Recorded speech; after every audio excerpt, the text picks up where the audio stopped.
Samahan nyo naman ngayon ako mamili dito sa Bangkok, Thailand. Siyempre kapag sinabing Bangkok, Thailand, Diyos ko, napakaraming pwedeng bilhin dito, lalo ng mga damit. Lahat yata ng type na damit na gusto ko makikita dito sa Bangkok. Ay, ang gaganda ng mga tela, Diyos ko, pang madam langan. Quick story nga lang, nagpunta nga kami dito sa Thailand, actually wala akong dalang damit. Dalawang pares nga lang yung dinala kong damit at dito na ako nagpasya na bumili ng mga pang-OOTD ko. Taga naman kahit saan ka lumingon, Diyos ko, hindi ka makakapili sa sobrang dami mong pagpipilian. Diyos ko, napakadami mong magagandang pagpipilian dito at ang mura lang. Tingnan nyo naman tong shades ko, para akong nagpapa 5'6". Diyos ko, partida, nasa bungad pa lang kami niyan, hindi pa kami nakakapasok sa loob. Napakaraming magagandang damit at lalo na sa mga pambata, kaya naman hindi na ako nakapagpigil, bumili na rin ako. Diyos ko, kanino ko kaya pasulod yan? O baka isipin nyo nasa baliwag lang ako. Medyo amoy pitak lang din dito pero nasa Thailand po ako.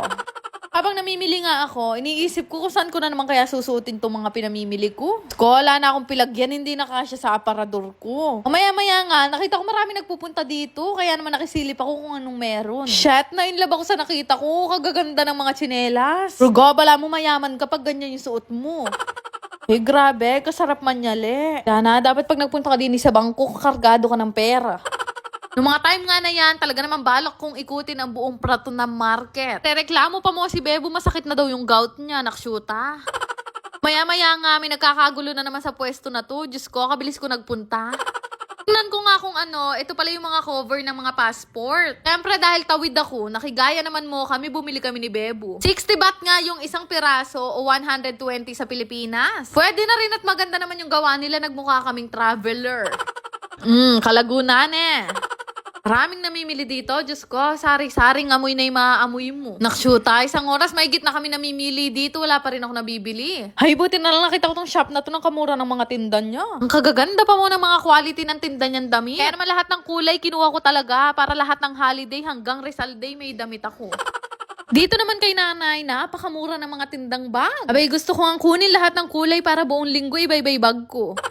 Paglalakad ko nga, maya-maya may nakita na naman ako nagkakagulo. Diyos ko, kachismis ko, Tindahan pala to ng mga pangmalakasang case ng cellphone. Halo ko, pag ganito yung case mo, bala mo, artista ka, Kaya lang di ako bumili ng kamahal sa Shopee, 47 pesos lang yan.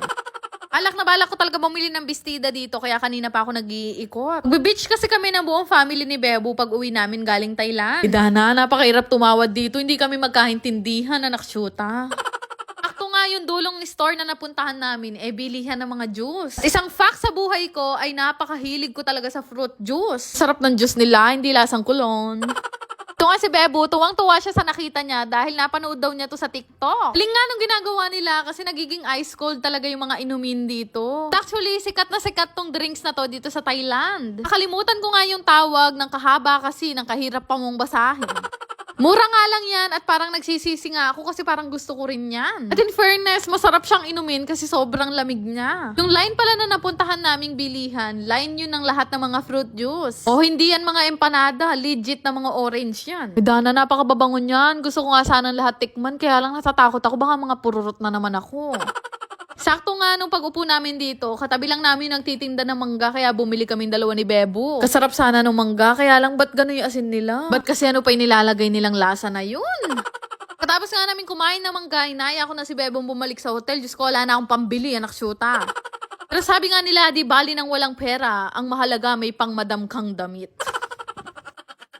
Maglalaro lang kayo gamit ang inyong mga cellphone at pwede na kayong kumita. Gamit itong Diamond Game. Click nyo lang yung link na makikita nyo sa comment section at gumawa kayo ng account gamit ang inyong mga phone number, mag-create ng password at ilagay yung verification code na marireceive nyo. Ganun lang naman kadali mag-register dito sa Diamond Game at magkakaroon na agad kayo ng account. Once maka-register, kakailanganin nyo muna mag-cash in bago kayo maglaro. So, meron namang guide dyan kung paano kayo magka-cash in. Itong Dragon and Tiger yung madalas kong laruin dito dahil napakadali lang manalo. Naku, kahit piso lang yung pera mo na yan, pwede mo yung ilaro dito sa Diamond Game. Dahil 1 peso to 500 pesos yung pwede mong i-bet dito sa Dragon and Tiger. Grabe, napakadaling laro na pwede nyo talagang kuhanan ng income. Naku, basta talaga may tiyaga ka, marami ka mapapanalunan dito. Ito lang naman kasi yung pagpipilian mo dito, Dragon, Tiger, or Thai lang. Take your own risk, eka nga. Kaya kanya-kanyang swerte tayo sa paglalaro. Pero ngayong araw, matatawag kong swerte yung sarili ko dahil nanalo ko ng